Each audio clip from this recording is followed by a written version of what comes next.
तर हे बघा, मला इथे अचानक काय करावं लागलं. मी इथे केक रेडी केलेला होता आणि मला त्याला असा उचलून हे करावं लागलं. ॲक्च्युली झालं काय ते मी तुम्हाला व्हिडिओमध्ये सांगते. तर इथे मला 2 किलो केकची ऑर्डर होती. फ्लेवर नॉर्मल चॉकलेट होता आणि हा केक सेमी फॉन्डंटमध्ये बनवायचा होता.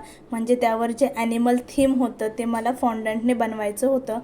ॲक्च्युली तो फॉन्डंटचा व्हिडिओ माझ्याकडून स्किप झालेला आहे, बट मी फायनल केकचा फोटो मी लास्टला ॲड केलेला आहे, सो तुम्ही नक्की बघा. आणि अशा पद्धतीने मी हा केक इथे रेडी करत आहे. तर ह्यासाठी मी 7 इंच अँड 5 इंच ह्या टीनचा यूज केलेला आहे.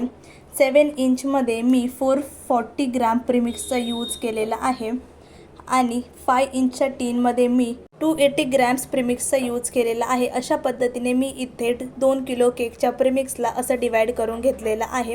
सो तुम्ही इथे बघू शकता, अशा पद्धतीने मी हा केक इथे रेडी केलेला होता. आणि तुम्हाला पण जर असे परफेक्ट स्पॉन्ज बनवायचे असतील तर मी याचा व्हिडिओसुद्धा माझ्या अकाउंटवर शेअर करणार आहे, सो अकाउंटला फॉलो नक्की करा. तर अशा पद्धतीने मी तो केक रेडी करून फ्रीजमध्ये सेट व्हायला ठेवलेला होता आणि इथे मी वरचा केक बनवत होते. ॲक्च्युली अर्धा केक बनवून झाला होता, बट एका लेअरमध्ये खाली माझा बटर पेपर तसाच राहिला होता, माझ्या लक्षात नाही राहिलं.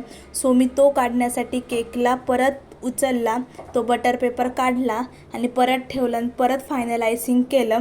अशा पद्धतीने मला इथे खूप टाईम लागला, बट मी हे केअरफुली केलेलं होतं. माझ्याकडून थोडी मिस्टेक झाली, बट मी हे सगळं परत नीट केलं आणि अशा पद्धतीने मी हा केक इथे रेडी केला. त्याला व्हाईटमध्ये फायनल आयसिंग करायचं होतं, ते सुद्धा मी इथे केलेलं आहे. आणि अशा पद्धतीने मी दोन्ही केकला इथे असेंबल केलेलं आहे. आणि फॉन्डंटपासून जे मी सगळे प्रॉडक्ट बनवलेले आहेत ते तुम्हाला मी एका व्हिडिओमध्ये शेअर करेल की मी फॉन्डंटपासून कसं बनवते.